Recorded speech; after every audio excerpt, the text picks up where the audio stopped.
This video has been in the works for a while now. The River Murray International Dark Sky Reserves. All over the Mid-Murray Council in Australia are dark sky reserves, specific places that are perfect for astronomy. This is Travelling Dixie, and today I will go over the dark sky reserves. But before that, I need to explain a few things about the reserves.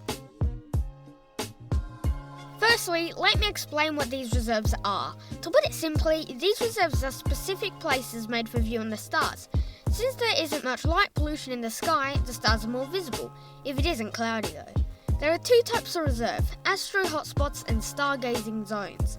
At each location in the top right corner will be an indicator to show which it is. Now, why are these reserves so important? The reason is that the reserves are quite rare. Since more cities and towns are contributing to light pollution, skies are getting more and more polluted by light, and some areas, like the Mid-Murray Council, that aren't too developed yet, have been made into dark sky reserves. This is so that we don't get too polluted in terms of light. Another question would be, what are the requirements for becoming a dark sky reserve? To become one, you need 700 kilometres square of land. Some of that land needs to be open to the public, and it needs to be protected for scientific, cultural, educational or enjoyment purposes. If an area meets these requirements, you can officially become a dark sky reserve. There are also types of reserve. These are called places, sanctuaries, parks, communities and reserves themselves. Now you may be wondering, are these reserves rare? Well, yes. There are 15 reserves. This means the whole River Murray International Dark Sky Reserve as a whole though. The amount of parks around the world is over 180, 60 of which are in the USA. In the Mid-Murray Council itself, there are 15 reserves, varying from Blanchetown to Penum. Also, there are only 3 dark sky reserves in the Southern Hemisphere, the other 2 being in Namibia, in Africa and New Zealand. The association that declares a dark sky reserve is the International Dark Sky Association, a non-profit organisation. They lead a movement to create dark sky reserves to protect the skies from light pollution, and so whenever at night you can look up and just go, wow. I've had this feeling so much living in the Mid-Murray Council. Like, look at this photo. There are lots of stars actually right out my window. Now, why did they pick the Mid-Murray Council for a dark sky reserve area? Well, it's pretty obvious, but basically, we have good skies for viewing the stars. We're not the most built up yet, henceforth not much light pollution, that we don't have a large population. We only have 8,000 people here. That is slightly higher than the entire population of Galway, a singular city. Now let's get on to travelling to each of the dark sky reserves. Let's start with somewhere familiar, Maldanda. One thing I didn't mention in the Maldanda episode was that here's a dark sky reserve. Maldanda, as I explained in that episode, is a nature reserve and a campground where quite often people stay. It is a semi-permanent lake, a couple sheds, walker trails, anything for a nice camping trip. There's also one of the main reserves and the main education site for the reserves. Now the Penum Lookout, not too far out of the town of Palmer, although technically in Tunkillo, gives us a nice view of the hills in the Mid-Murray Council with the flats in the background. Palmer is known for rocks that are shaped like a polar bear and painted every now and then, and a welcome sign is based around the rock. It's called Palmer Bear Rock. You can barely see the rock from here. It looks like a little white speck in the distance.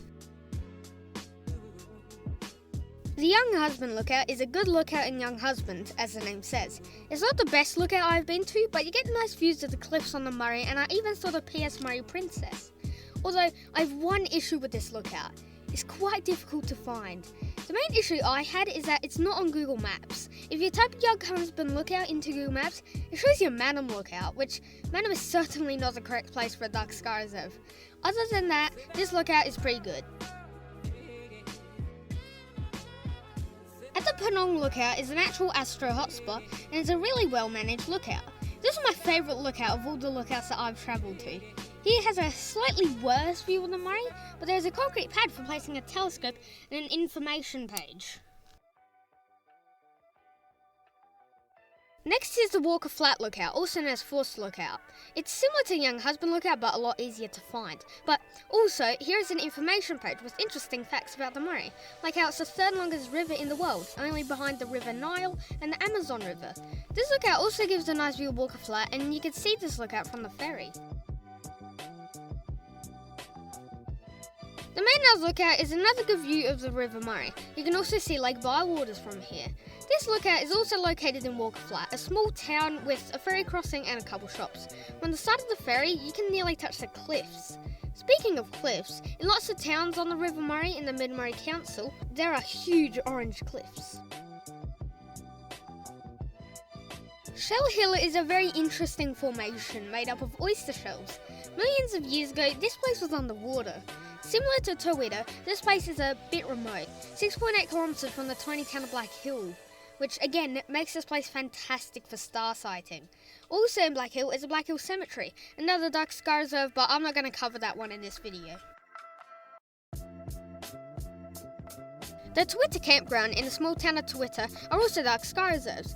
Not too far out of the bigger town of Sedan, Towida lies. Towida is a small town with only 28 people living there, which makes it so there is not much light pollution, which makes this place perfect for star viewing.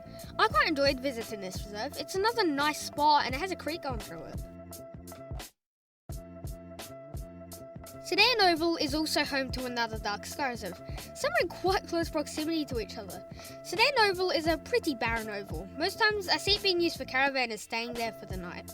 Sedan is what I would call the Crossroads town. Most roads leads to major towns or places. One road goes to Loxton and the Barossa Valley, one road goes to Penum and to the A20 highway.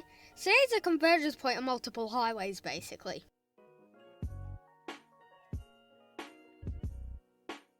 Now, that's all the dark sky reserves I've been able to visit. There are only a few I didn't show for certain reasons, mostly being time. These places were the Bear Fence Lookout in Dutton East, Crone's Lookout in Nildotty, Black Hill Cemetery, which I thought wasn't suitable to show here, and the Blanchetown Oval, as the name says, in Blanchetown.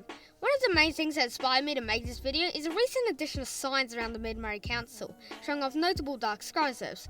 This has been Travelling Dixie, and thanks for watching. Subscribe for similar content.